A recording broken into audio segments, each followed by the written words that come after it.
నిత్యాశ్రయ దుర్గముగా అనుకుంటూ ఉన్నారు. అంటే నిత్యాశ్రయ దుర్గముగా ఉండడం మాత్రమే కాదు, కానీ ఇక్కడ మనతో ఏమంటున్నారంటే మీరు నమ్ముకునండి. ఎవరు నమ్ముకోవాలి? యేసుక్రీస్తు ప్రభుల వారు మాత్రమే నమ్ముకోవాలి అని ఇక్కడ చక్కటి మాట మనకి జ్ఞాపకం చేస్తూ ఉన్నారు. పిల్లలు, ఈ రాత్రికాల సమయంలో మరి మరలా నేను జ్ఞాపకం చేస్తూ ఉన్నాను. మన జీవితాలలో చాలా రకాల అనుమానాలు, అపోహలు, లోకంలో చాలా రకాల ప్రశ్నలతో కూడినటువంటి జీవితం కనుక అయితే మరి దైవజనుడైనటువంటి యెషయా గారు మాట్లాడుతూ ఉన్నారు ఏంటంటే ఏ విధమైనటువంటి భయము, ఆందోళన అవసరం, అనుమానం అవసరం లేదు. ముఖ్యంగా మీరు పరిపూర్ణంగా ఆయన నమ్మొచ్చు, పరిపూర్ణంగా ఆయన ఆరాధించవచ్చు, పరిపూర్ణంగా ఆయన స్తుతించవచ్చు. ఈరోజు లోకంలో ఎదురైనటువంటి పరిస్థితులు ఏంటంటే యేసు ప్రభు వారి గురించి ఎక్కడ స్వతంత్రంగా మాట్లాడేటువంటి పరిస్థితి. ఏమంటే భారతదేశంలో ఒకప్పుడు ఇలాంటి పరిస్థితి ఉండేది కాదు. ఎప్పుడో మన పూర్వీకుల కాలంలో వ్యతిరేకత ఉండేది. ఆ తర్వాత మధ్య కాలంలో భిన్నత్వంలో ఏకత్వమైనటువంటి ఒక నినాదాన్ని తీసుకుని వచ్చారు. భిన్నత్వం ఏమంటే భారతదేశంలో ఎవరైనా ఉండొచ్చు, ఎవరైనా ఏ దేవుడినైనా ఆరాధించవచ్చు అనే నినాదం తీసుకుని వచ్చి భిన్నత్వంలో ఏకత్వం అంటూనే ఒక క్రైస్తవ జనాంగమును వేరుపాటుగా చూడడం జరుగుతూ ఉంది. అంటే నేను అంటాను, ఈ రాత్రికాల సమయంలో అలాంటి సందర్భానికి, అలాంటి సమయానికి భయపడిన వారి లోకంలో చాలా మంది ఉన్నారు. ఎందుకు భయపడుతున్నారంటే అయ్యా మాకు రావాల్సినటువంటి అవకాశాలు రావు కనుక యేసు ప్రభువాన్ని మేము స్వతంత్రంగా ఆరాధించలేము.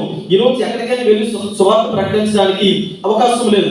ఎక్కడికైనా వెళ్ళి ఎక్కడైనా ఏ స్ట్రీట్లోనైనా అంటే క్రీస్తు పుట్టాడండి, యేసుక్రీస్తు ప్రభువు వారి లోకానికి రక్షణ ఇవ్వడానికి వచ్చాడండి, మీరు నమ్ముకోండి, ఆయనే నిత్యాశ్రయ దుర్గమండి, మన పాపము నుండి, మన శాపము నుండి విడిపించిన వాడు ఆయనేనండి అని చెబితే చాలా మంది ఏమంటారంటే కాబట్టి యేసు ప్రభువు నమ్ముకోవడం మాకు ఇష్టమేనండి, కానీ మనకున్నటువంటి పరిస్థితులను బట్టి యేసు ప్రభువుని నమ్ముకోలేకపోతూ ఉన్నాం. ఎందుకంటే లోకంలో వ్యతిరేకత, ఎక్కడికి వెళ్ళినా అనేక రకాల అవమానాలు అండి. కాబట్టి మొన్నే నాకు తెలిసి మన పాస్టర్ గారిని కొట్టారండి, ఫ్యామిలీలు చల్లారండి, ఎన్నో అవమానాలకు గురి చేస్తారండి. కాబట్టి మాకు అలాంటి అవమానాలు అవసరం లేదండి, మాకున్నటువంటి ఆ పరిస్థితులు మాకు చాలండి.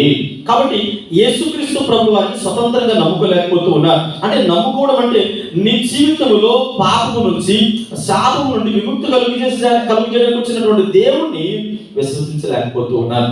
కాబట్టి మనం భయంకరమైనటువంటి క్యాన్సర్ రోగంతో బాధపడుతున్నాం. ఏ రోగం? చాలా భయంకరమైన క్యాన్సర్ రోగం. ఆ రోగము వైద్యుల దగ్గరికి వెళ్ళినప్పుడు మొదట్లో దగ్గినప్పుడు కొద్దిగా బ్లడ్ పడేది. పర్వాలేదు, బ్రష్ చేసేటప్పుడు ఎక్కడో తగిలి ఉంటుంది, అంగుటికి ఎక్కడో తగిలి ఉంటుంది, సరే తగ్గిపోతుంది అనుకున్నాం.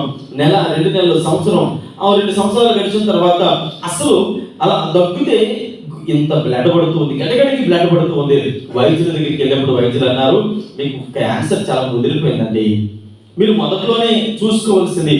ఏమైంది అసలు మీకు? అయితే నేను మీకు సలహా ఇస్తాను, నా సాయశక్తులను నేను ప్రయత్నం చేస్తాను, నేను నేర్చుకున్న విద్య